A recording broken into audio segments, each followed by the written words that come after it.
Today I'm going to speak on a topic called Lindenmeier, the only beautiful American site. In a few minutes I'll explain where that title comes from. As this picture will show, there are many ways to look at the natural world. One such is E.B. Cassidy's extraordinary global view of the Lindenmeier region.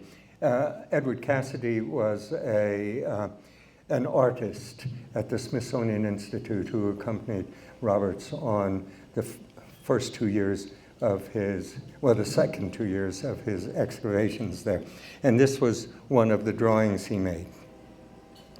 In it, phenomenological qualities of the landscape are selectively stressed to form a highly personal statement about space and time. Notions of place, of form, of boundaries have been filtered through the artist's eye. I'm sure that Cassidy intended more than the creation of a draftsman's tour de force, and that he wished to express a symbolic worldview that might have been held by the people who made temporary homes in the Lindenmeier Valley. Cassidy further details such a worldview in an exquisite set of drawings capturing the vast beauty of the site in its space.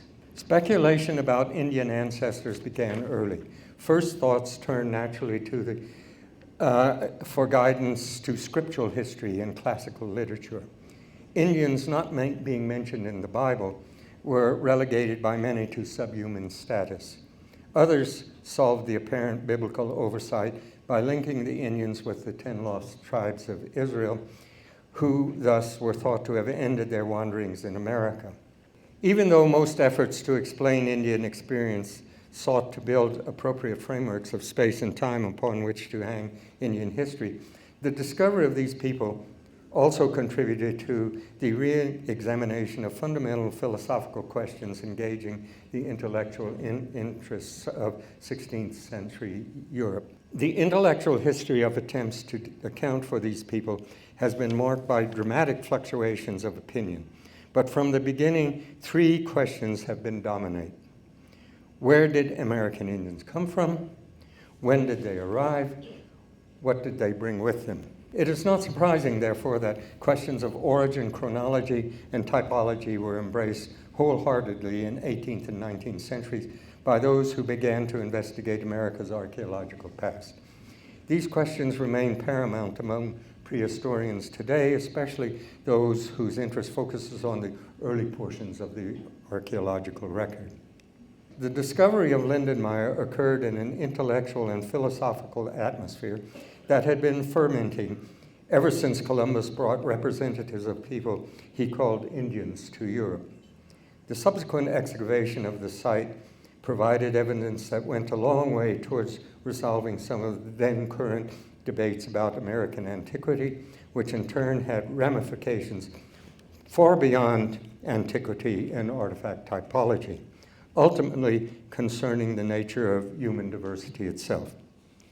This evening I shall present a condensed overview of these debates involving racist ideologies as they concern Native Americans, and then turn to related questions of the antiquity of these people in the Western Hemisphere, as these were also debated in terms of Indian origins and culture.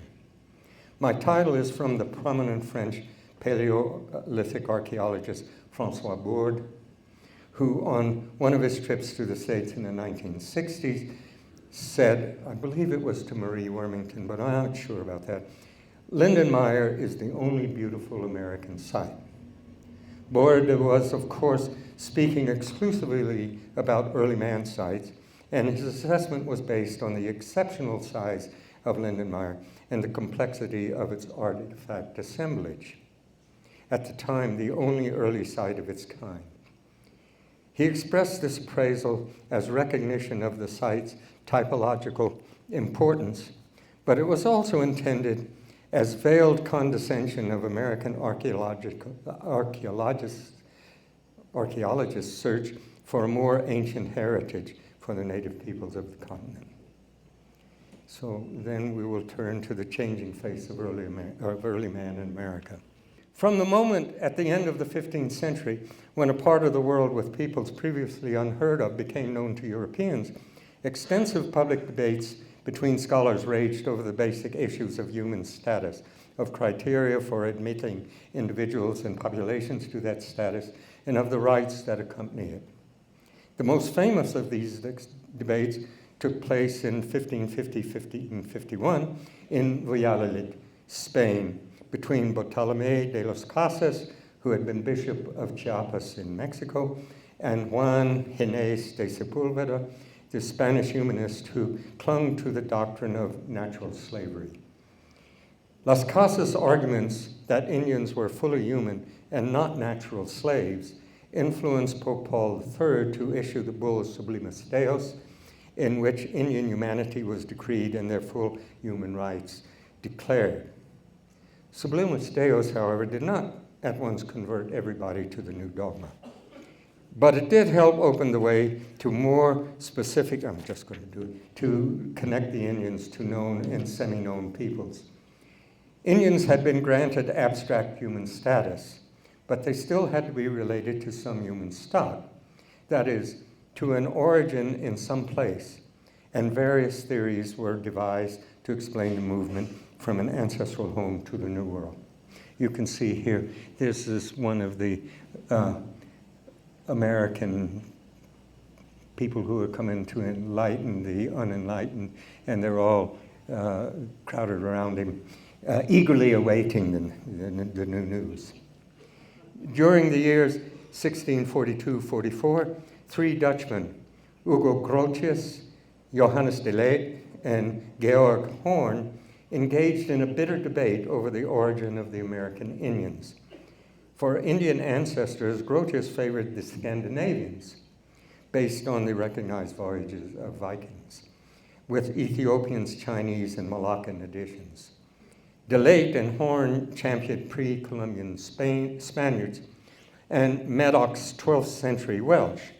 This was an Elizabethan fable designed to bolster English claims to all of pre-Columbian North America, and Polynesians, they came into it too. The 10 lost tribes of Israel became the favorites of the first Spanish priests. At the time, everything and everybody had to belong to something clearly named, to known or at least rumored living people. Thus, for almost every observer, the living American tribes were the early man of the time, only slightly removed from their ancestral home, wherever that may have been. However, already in 1587, one visionary Spaniard, Fray José de Acosta, in his Historia Natural y Moral de los Indias, had rejected all these imaginary ancestors, as well as the Aristotelian concept of spontaneous generation from mud that was supposed to account for such secondary animals as frogs, which reappear when warm spring rains bring an end to their winter hibernation. Indians are supposed to react sort of the same way. Louis Agassiz, justly famed for his recognition of and definition of American glacial episodes in the late 19th, early 20th century, clung to that view until he died in the 1930s. It wasn't thought to be all that odd. Da Costa postulated a land bridge or narrow strait in northern latitudes over which small bands of hunters entered America. He believed that the bridge still existed in his day and fully accepted the biblical parameters of time and space, and therefore derived the Indian from living Asians, and thought 1,000 to 2,000 years before the conquest was sufficient time to account for all American developments.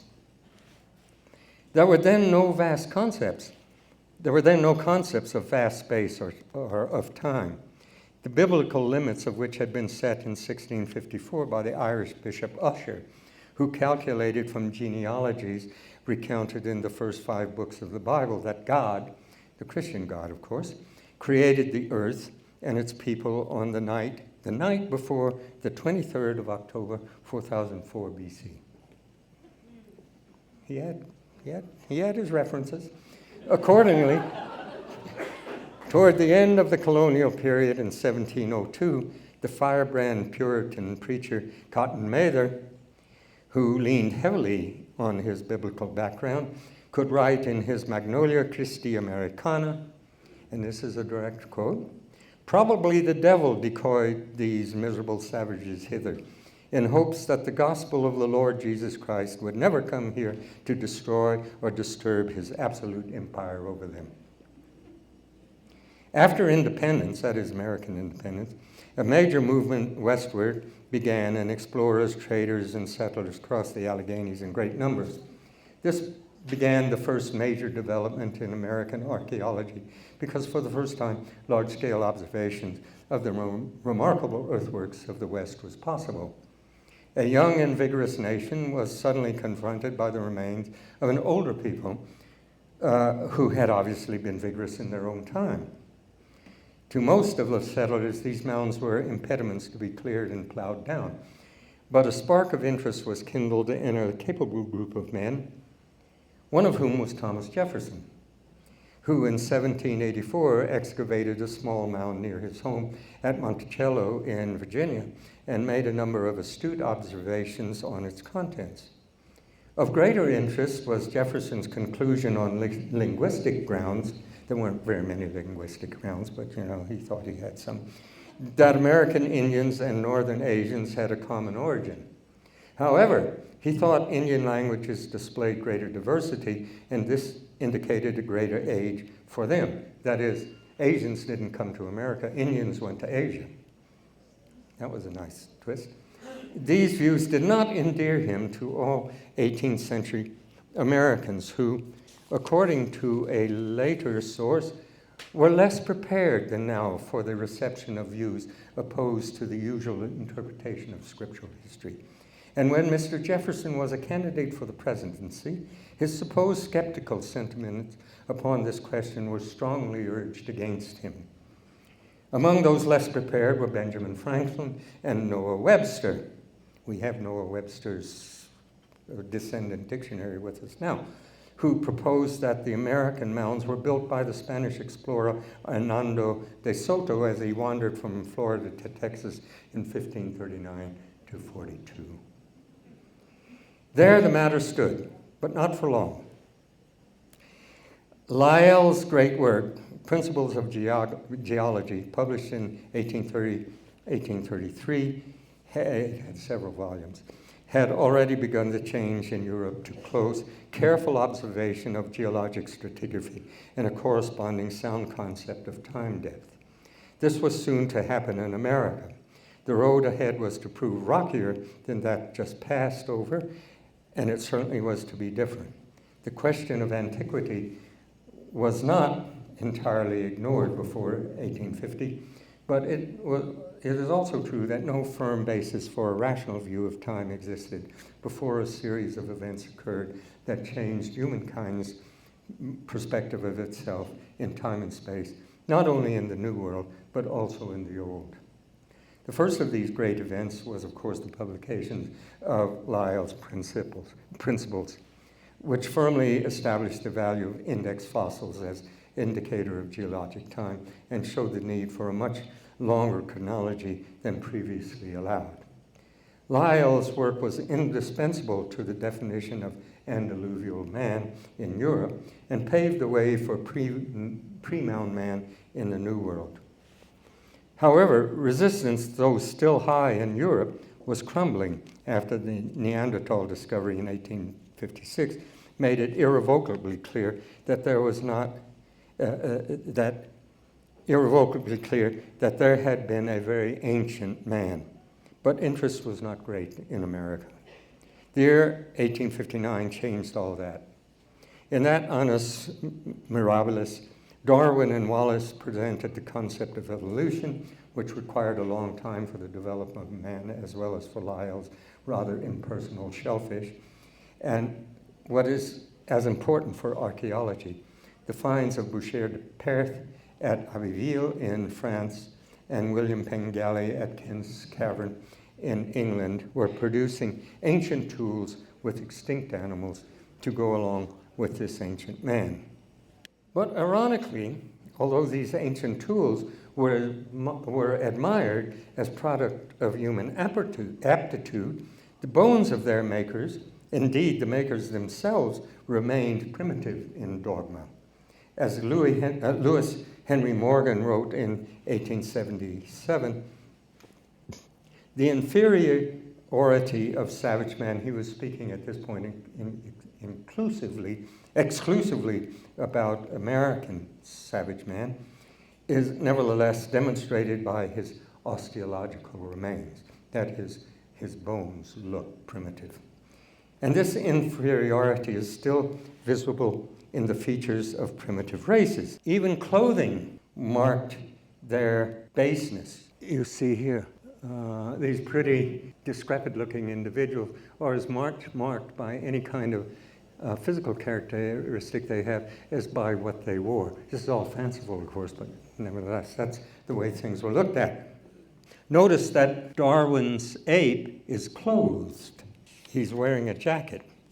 Even a bit of cheating, that is, tilting the Negro skull to mimic a primitive form, as it's done here. You see this ideal European and this Darwin's ape, or what is called the Frankfurt plane. That is a standard way of depicting skulls. The African Negro is not on that plane. If you tilt it to the way I've done it here, well, it's a bit different from the other, but not all that much. There was no immediate reaction in the United States. The Civil War demanded total effort, and there was little time for archaeology. But the war was not long over before the scent along the trail toward early man in America grew hot. European finds became a standard against which American data were measured. But there was one immediate difficulty which was not adequately faced by American students: the lack of a clear stratigraphic sequence with substantial faunistic evidence like that demonstrated in Europe. Remember that. This difficulty was to prove fatal in the first attempts to place humans in an ancient context in North America. And by 1890, archaeologists, paleontologists, and geologists in Europe had demonstrated evolution by the rigorous technique of geological stratigraphy and had thereby provided a basis for inquiry into human ancient cultural past. In America, about the only thing that had been proved was that the Indian came from elsewhere. Even this was done more by default than by design.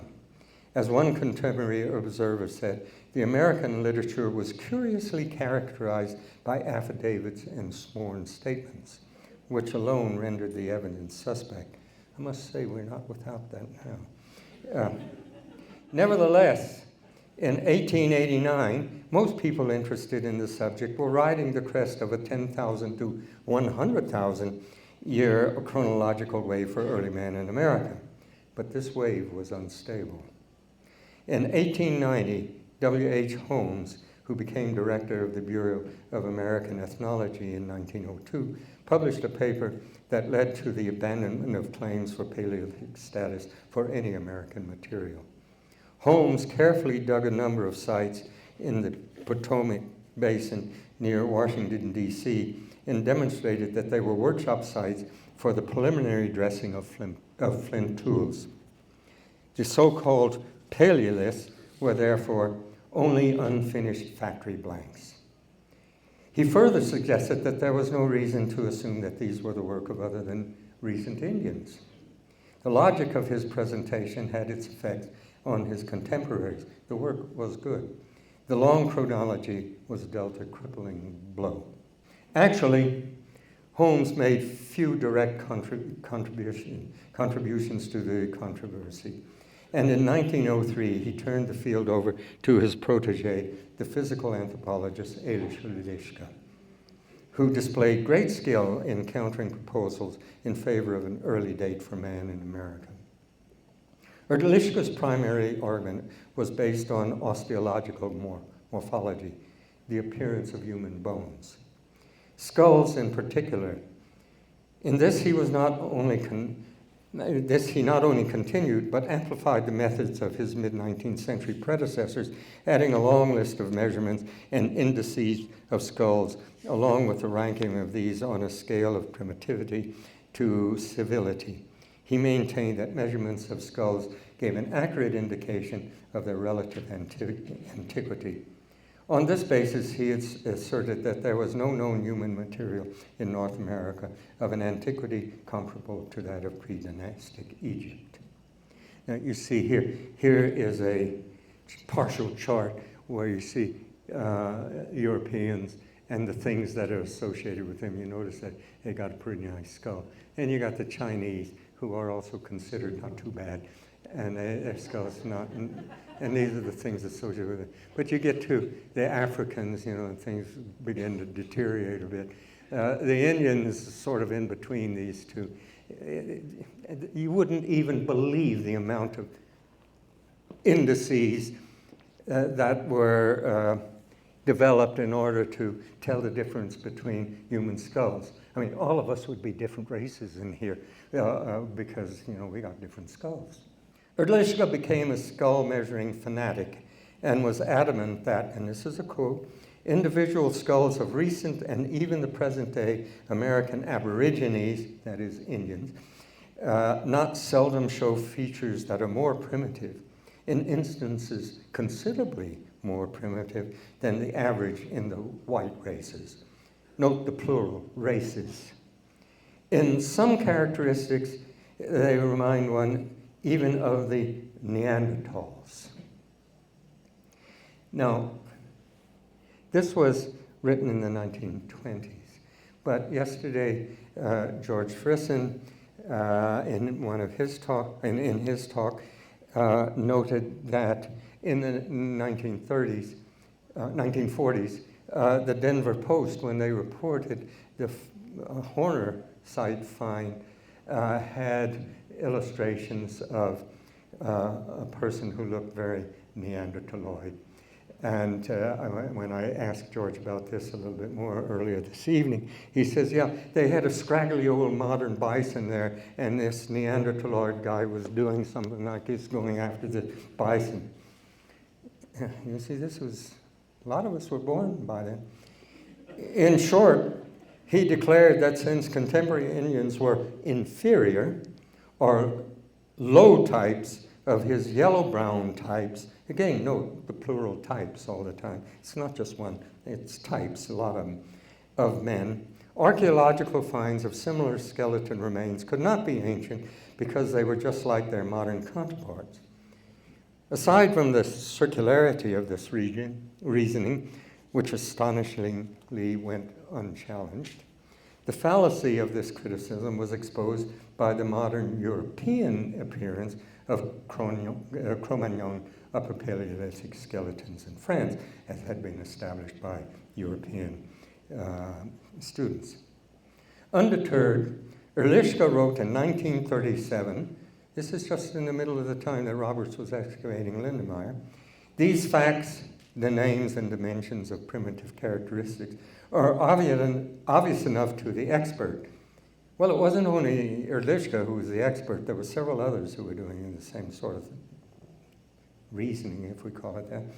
But regrettably, they do not yet constitute of the necessary mental outfit of all the younger workers.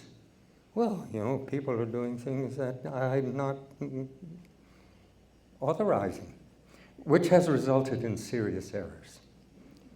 A statement by Holmes in 1925 must be considered. 1925 was when the Folsom site, as we'll see, was worked upon, must be considered one of the low points in American archaeology. He felt, this is a quote, "It is a duty to hold and enforce the view that the evidence of Pleistocene man recorded by archaeologists are not only inadequate, but dangerous to the cause of science." Dangerous to the cause of science. Hot stuff. All of this was acceptable in the philosophy of American apartheid at the time. Indeed, such scientific pronouncements were part of the underpinning of the ideology that made the segregation of peoples on the basis of appearance seem quite natural to the common man. We can now add the common woman. Holmes and Relishka became extremely personal in their attacks, and Roberts pointed out that no anthropologist, geologist, or paleontologist wanted to risk his career in the face of such ostracism. Early man in America was dead, so far as most anthropologists were concerned. It is ironic that even as Holmes was attempting to enforce his view, the find that was to pave the way to a different conception of man in America had already been made. The discovery in 1925 at Lone Wolf Creek in Texas of the well-preserved bones of several large extinct bison with projectile points of styles not known to be associated with modern or recent Indians initiated a profound change in many people's attitudes. The significance of this association was immediately recognized by the men who were working with the materials, and this must be considered one of the most important early man finds in the New World. Lone Wolf Creek was to make antiquity popular again and to help develop an atmosphere favorable to the reception of the even more important Folsom discovery made later in that same year. The Folsom Bison site was discovered by local residents in 1925 and reported to the Colorado Museum of Natural History. The museum began excavations in 1927, and when a projectile point was found in situ among extinct bison ribs, work was halted and telegrams were sent to the American Museum of Natural History in New York and the Bureau of American Ethnology and the Carnegie Institution in Washington, D.C., inviting them to send representatives to view the find. All responded and sent their senior scientist. Frank Roberts went from the Bureau. Popular imaginations and political policies. This philosophical ambience, with its attendant polemics, resonated in parallel popular and political arenas. I have already alluded to the post-independent movement across the Alleghanies. As we all know, Jefferson sent Lewis and Clark to explore the new Louisiana Purchase in 1804-06, and an interest in the man-made environment encountered there arose pretty much immediately. This quote from Hosea Priest in 1835 is really indicative. And this is a quote: "This curious subject has not its only admirers within the pales of antiquarian societies. His book, American Antiquity and Discoveries in the West, sold 22,000 copies in 1835. I don't think any archaeological book in America has ever sold 10th that many since then. In 1820, certainly mine haven't, in 1820, Caleb Atwater had already published the results of his survey of mounds along the entire length of the Ohio River. The builders of these mounds were at the time considered to be the early men of the continent. And Atwater thought that their descendants were wayward voyagers from Noah's Ark. Nonetheless, you have to put yourself, in their shoes. Nonetheless, quite amazingly, given the state of understanding of prehistory at the time, Atwater recognized that different mounds had different functions and that their distribution patterns were different in the Ohio Valley as compared to the Great Lakes. This was pretty good. William Henry Harrison, who would become 9th President of these United States, published his Discourse on the Aborigines of the Ohio Valley in 1838, in which he made astute observations on the dating of mounds by counting rings of trees growing on them. Tree ring dating took another 100 years before it got anywhere. And tracing the succession of forest species that must have preceded these trees. That was quite perceptive. Squire and Davis report Ancient Monuments of the Mississippi Valley, a report on their unprecedented at the time 1840s excavations of some of the mounds, was volume 1 of Smithsonian Contributions to Knowledge, of which series the Lindenmeier report, which I wrote posthumously with Frank Roberts, is volume 24. Artists and poets were also inspired, at first with admiration and appreciation for an unanticipated beauty and grandeur. George Catlin spent the years 1830 to 36 on extended expeditions up the Mississippi and Missouri rivers, painting more than 300 pictures. Catlin painted mainly portraits of prominent men of some 50 tribes. Of his exhibition in Paris in 1839, the French poet Charles Baudelaire said, "He has brought back alive the proud and fierce characters of these chiefs, both their nobility and their manliness." But Catlin also painted idealized scenes of this one of an unnaturally beautiful bison looking very worried about its impending end.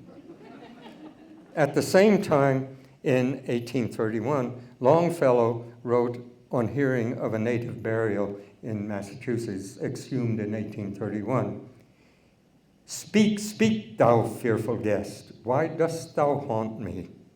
Albert Bierstadt traveled west of the Mississippi all the way to the Pacific during the years 1859 to 1863, paying for a replacement when he was drafted for service in the Civil War. We don't know what happened to the replacement.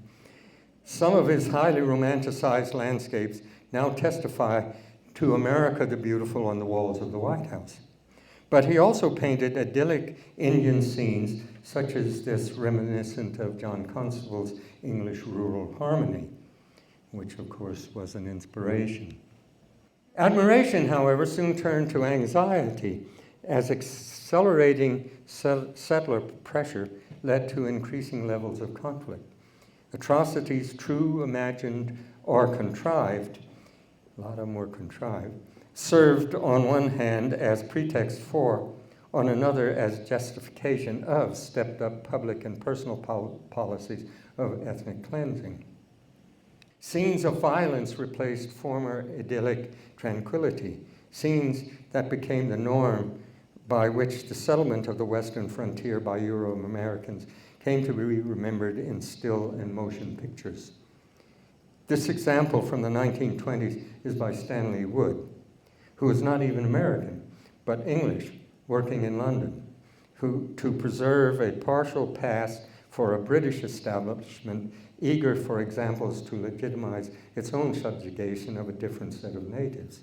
The frontier had in fact essentially ceased to exist by the early 1880s, but its iconography had been deeply embedded in American imagination. Notice that in the right margin of this that I downloaded from the web, in the right margin is a website, one of many where you can buy this reproduction and hundreds like it, and even originals for a lot of money. Other means to lock in settler security were also made federal policy, as this 1910 poster bears witness. The Indian General Allotment Act of 1887, known as the Dawes Act, was directed at Indian assimilation by allotting reservation land, allocating reservation land into individual household parcels of private property. The federal government declared these lands surplus to Indian needs and sold them privately, much reducing reservation holdings. The Indian, the abstract category, as distinct from Indians, individual beings, had become an object of commerce and entertainment, talismans of cigar stores, mascots of baseball, Braves, Reds, Indians? How many Indians were playing for Cleveland at the time? Insignia of Pontiac cars. But the symbols were conflicted. Consider the semiotics painted on the wooden Indian wrapped in the American flag, marking him as a symbol of a land in which he was not a person, dispossessed, disenfranchised, outwardly tamed. Sometimes in the 1920s and 30s, a freak. See him there? War bonnet. Sometimes as well, with Baudelaire's proud and fierce characters of chiefs, emphasizing their nobility. Fred Harvey hotels, in conjunction with the Santa Fe Railroad, needed to fill beds and seats, and what better way to do so than to revive the romantic beauty of the past? Baudelaire's proud manliness also hit the bison's eye for advertising the 1932 Olympics, the first to be held in America. Times do, however, change.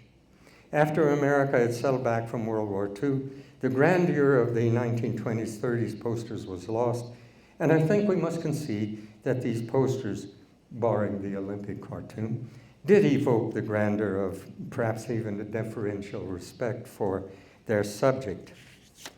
On the eve of the 50s, manliness, as depicted on the left side there, was abandoned for the movie allure of stars, epitomized by the image of an ill-clad, war bonnet-wearing, decidedly non-Indian female body.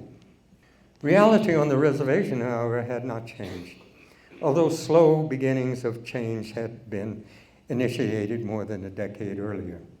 President Franklin Roosevelt had appointed John Collier to the Bureau of Indian Affairs in 1932, and Collier introduced what became known as the Indian New Deal with the Indian Reorganization Act of 1934. Known as the Wheeler-Howard Act, it reversed assimilation policies of the 1887 Act by emphasizing Indian self-determination and a return of communal Indian land. The way to a three-dimensional man. These were the subtext over which early man was written at that time. Roberts was well aware of these philosophical and political trajectories as they were distilled in his time. And I will quote, in 1951, in the quasi-popular journal Scientific American, he began an article entitled The Early Americans with these words. God, the light's not so good. Since there are no great apes in America, and this was a real controversy at that time, and no traces of primitive types of man, you see, Roberts said no traces of primitive types of man, as opposed to people like Erlichka and others. The homeland of these early immigrants has been the subject of ingenious speculation ever since Columbus and his successors found the New World. And then he goes on to list that various things, like I've already mentioned, the lost tribes of Israel, Polynesians, Phoenicians, whatever, were all there. He knew the context in which he was working at Lindenmeier, and that is really very important. Roberts had no doubt absorbed well that distillation. Born in 1897, raised in Las Vegas, New Mexico, near the Folsom site, and with a master's degree in archaeology from the University of Denver in 1921. His first work was at the Piedra Valley and Pueblo Bonito. When he went to the Bureau in 1926, he would have had to deal with Holmes and Erlichka. In a summary review of his understanding of the early man in America problem in 1940, he began with these words: prominent among questions commonly asked about the American Indians are those pertaining to his origin and the time of his appearance on the historical scene. Again, you see, he uses words that other people don't use, the historical scene. And there is general agreement that he came from Asia. There was a great vogue for the finding of Paleolithic man in America following the announcement of his occurrence in Europe. And little discrimination was shown in the acceptance of evidence. So you see, all of which I've just gone through and summarized very briefly. Roberts was also aware of at the time, and he knew that this was the context in which he was working at Lindenmeier. Roberts records that when he announced the Folsom finds to the annual meeting of the American Anthropological Association in 1927, and I quote, in spite of the convincing nature of the evidence, most of the anthropologists continue to doubt the validity of the discovery. This doubt was due in no small part to a remark made in 1924 by Frederick Loomis with regard to associations of artifacts with Mastodon remains he had excavated in Florida. And Loomis had said, the only feature of doubt lies in the possibility that the whole late Pleistocene fauna lived to a more recent time in Florida than elsewhere. Although Loomis made it crystal clear in this publication that he believed in an early extinction of American megafauna and found the notion of refugia, quote, extremely improbable, most other authorities thought otherwise, and some, including Alfred Kroger, one of the leading founding anthropologists in America at UCal Berkeley, believed mammoths and mastodons probably survived into basket maker Pueblo times. Such beliefs were based on attempts by Native Americans to account, when questioned by Euro-Americans, for gigantic bones they occasionally found. Indians, of course, realized that such big bones came from very big animals. When they said that elephants shown to them in pictures were like those animals, the response was taken literally to mean that they or their grandfathers had actually lived among mammoths and mastodons. The same response could have been elicited from pictures of Brontosaurus. They were just big animals. Thomas Jefferson had collected such stories about a mammoth long bone he had uncovered. And in 1934, first year that Roberts worked at Lindenmeier, William Duncan Strong published the result of a survey of such stories current among several tribes and concluded, quote, in the light of this general mythological background suggesting a dim but actual tradition of the time when the mammoth lived in North America, I incline to regard such accounts as historical traditions rather than mere myths.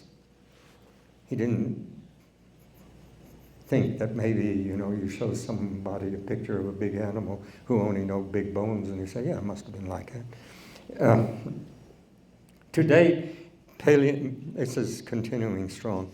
To date, paleontologists have seemed more willing to grant recency to the mammoth than have the majority of American anthropologists to grant any geological antiquity to the American Indian. Indeed, as late as 1942, Erdlichka continued to call all Folsom finds, including Lindenmeier, Neolithic, isolated, and superficial, and said that the Pleistocene animals associated with them were, quote, the Achilles heel of American archaeology because they were not long extinct. This was the scholastic atmosphere in which Roberts approached Lindenmeier.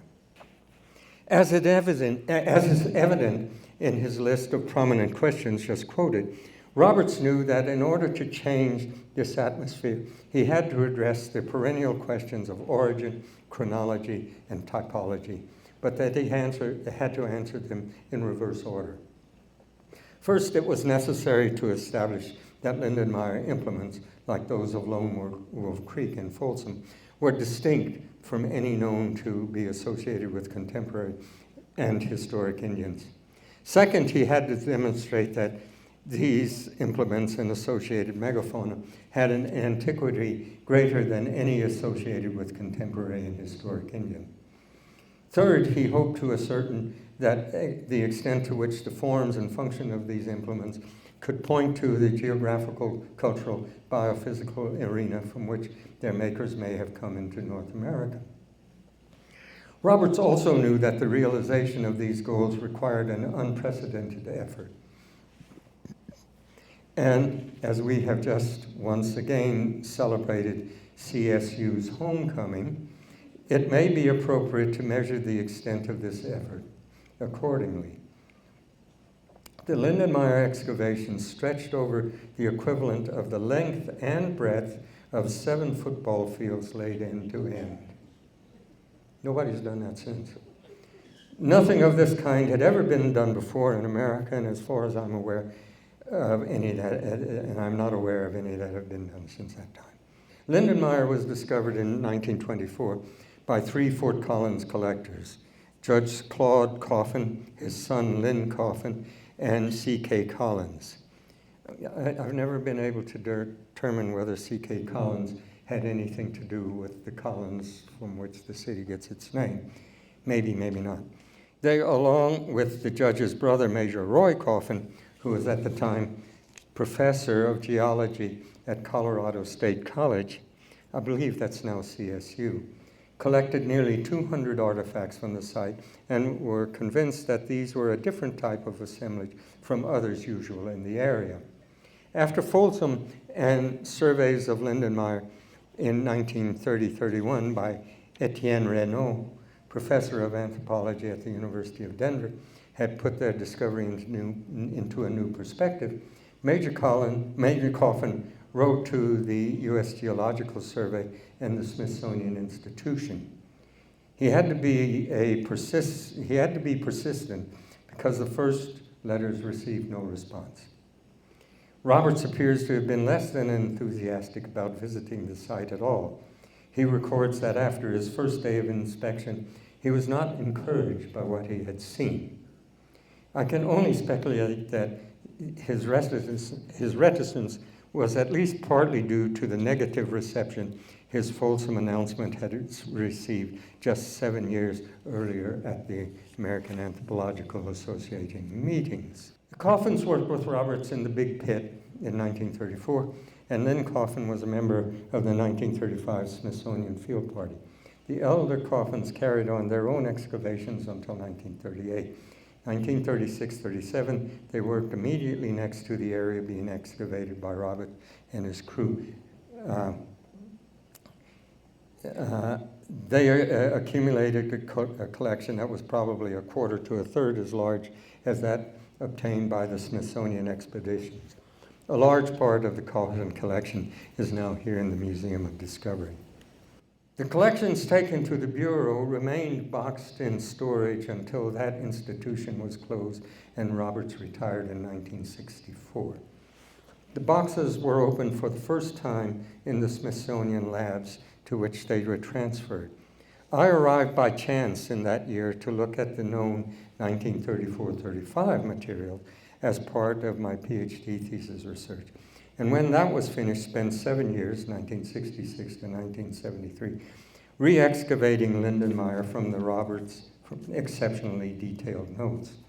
The results were published with Frank Roberts as posthumous co-author as Smithsonian Contributions to Knowledge, Volume 24, with the title Lindenmeier, 1934-1974, Concluding Report on Investigation. The title is a tribute to Roberts' 1935 publication in which the site was announced, a Folsom Complex preliminary report on investigations at the Lindenmeier site in northern Colorado. This first report of Roberts was a small octavo pamphlet of 35 pages, half of which were given over to photographs, and almost half of the text was taken up by a summary of related sites. The 1936 report, at 38 pages, was marginally larger, but was divided in a similar manner.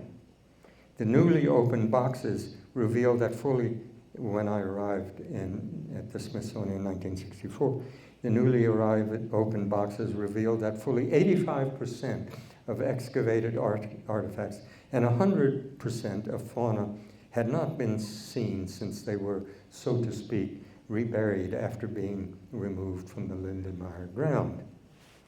Though undocumented at the time, it was circulated by word of mouth among archaeologists that a massive corpus of materials had been recovered. This established Lindenmeier as the preeminently early man site in America. And as Cody Newton said in his talk yesterday, that Etienne Renaud, who had been at the site in 1939, thought that Roberts' continued work at the site was a total waste of time because he had already established everything that was needed to know by his, 2 or 3 day visit to Lindenmeier in 1930-31. It also led to Board's double entendre. He thought that American archaeologists didn't know what they were doing. He was more or less right at the time. Roberts' first season's work in 1934 was undertaken simply to evaluate the site and to estimate its potential for increasing the amount of information about the presumably early hunting people, as he then said, represented at Folsom. Roberts established 3 criteria for judgment. First, the presence of Folsom points. Second, the quantity and variety of other included materials. And third, the size of the site. The strategy consisted of 2 parts. He first walked over an extensive area along the fossil valley in which the site lies in order to estimate the extent of artifact distribution. He also examined an arroyo that cuts part of the site and exposes more deeply buried parts of the artifact-containing strata. Roberts found artifacts and bones in several places over a distance of 1/4 mile. Having located areas of artifact and bone concentration, he excavated a small section, the Big Pit, that's what you see there, in the arroyo wall to determine the nature of the preserved material. In his first report, he wrote, quote, "At the Lindenmeier site in northern Colorado is the first occupation level yet found, which can be definitively correlated with the makers of the now well-known Folsom points. The bison remains indicate that those animals belong to the same extinct species as those found at the original Folsom quarry. This is a significant link between the two." Now that's all very good, except that I have no idea why he thought he found an occupation level, because the excavation wasn't by any means large enough to let one know that one had anything but a bunch of bones in an arroyo wall. The major goals for the second season's work, 1935, were geological.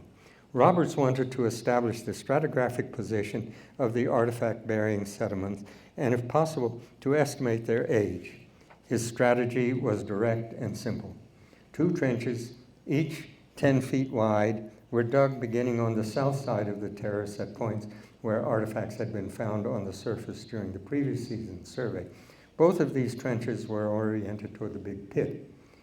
Of this season, he wrote, "Interesting evidence on one of the burning issues," as he had in quotes, "in the archaeology of the Western Plains was obtained by stratigraphy.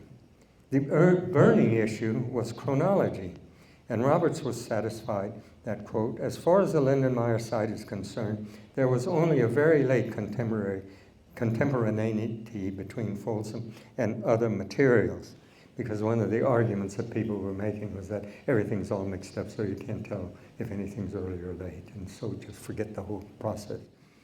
But he was quite disappointed with regard to his third goal. No human remains have been found, and so far as his physical characteristics, that is, Folsom man, as he called him, Folsom man is still a persona incognita. The search for Folsom man and his shelters became the major goal of the remaining explorations. The strategy employed in the field seasons from 1936 through 1940 called for the excavation of large areas with maximum exposure of the level on which artifacts lay. These levels were followed until artifact density became very low. In this way, almost complete living floors were uncovered. Despite these efforts, no human skeletons or even parts of skeletons were found. Robert's disappointment in this negative result is apparent in this statement from his report for the next to the last year at Lindenmeier. And I'm quoting again, "The 1939 season, like its predecessors, failed to produce any human bones, and the physical nature of Folsom man is still unknown. There is no satisfactory explanation for the lack of skeleton materials. There is thus a poignancy expressed in the memorial stone dedicated to the Folsom man who touched the sparks to the first fire at this ancient site. A pessimistic poignancy for some, such as Lauren Isley, who had a long, enigmatic archaeological career and as a student worked at Lindenmeier during the 1935 season.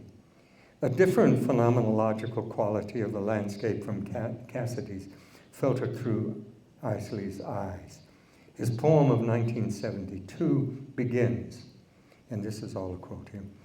At Lindenmeier, there far away, he was landing in an airplane at Denver Airport. At Lindenmeier, far away, those men we never found of 10 millennia ago. But really, I know now it should never have been resurrected, lifted from oblivion and ends. We never found them, only their flints. So be it with us and all those who come after. The next year, 1940, was the last Roberts worked at Lindenmeier. This was also the year in which he wrote his only extensive commentary on what is still called the early man in America problem. Although in this essay he expressed cautions concerning chronology, extinctions, and racial distinctions, Roberts moved clearly away from the long-standing prejudices that had made it a problem in the first place. He ended this essay with these words, and I quote, "The picture presented by the evidence of geology and archaeology is that of an essentially modern type of Indian arriving in the New World approximately 15,000 years ago with a culture comparable to that of the late Paleolithic. The work of recent years shows definite progress in this field of American archaeology and demonstrates that there actually was a Paleo-Indian. By invoking a Paleo, ancient Indian, the first time this term had been used, Roberts put flesh on the undiscovered bones of Folsom man, and in doing so, also for the first time, unequivocally affirmed his descendants' ancestry." The pendulum had swung once more. I think it's safe to say, despite the Isleys who are still among us, never again to return to its oppositional pole. Several facets were primarily responsible for the ascendancy of a sane view over the excesses outlined earlier in this essay.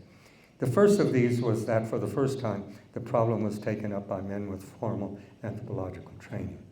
The second factor involved improved methods, better techniques of survey and excavation, careful observation, and accurate recording created an atmosphere in which evidence collected and presented could receive a better hearing. A third factor was the greater number of institutions and more men working in the field than at any previous time.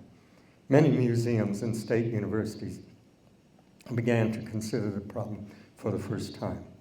This was partly because of the departmental growth of anthropology in universities, but conservation programs and the depression relief projects financed by the federal government provided great stimulus to archaeology and permitted fieldwork on a scale previously unknown. The massive excavations at Lindenmeier, unprecedented in the Americas at the time, and still, were made possible by this federal policy. But a fourth factor was more salient and underlay the others. Philosophical musings regarding racial divisions were beginning to be overturned. Public polemics were slowly being tamed, and federal policy, as I have indicated, was tentatively pointing to a more progressive direction. A second look at the Santa Fe chiefs may reveal hints of this process. Where the 1929 image is an abstract stereotype, almost a two-dimensional wooden Indian, the 1940 image could be seen as a portrait, composite perhaps, but of a three-dimensional person. We can now place Cassidy's symbolic worldview of place, form, and boundaries into a geographical space in which both ancient and modern people move. His drawings, like the bulk of Lindenmeier materials, had never seen the light outside his studio before I put them in the concluding report. Roberts never published them. But they refute the sordid moments in the long, convoluted history of early man in America. Like Robert's Paleo-Indians, they emancipate fleshless bones.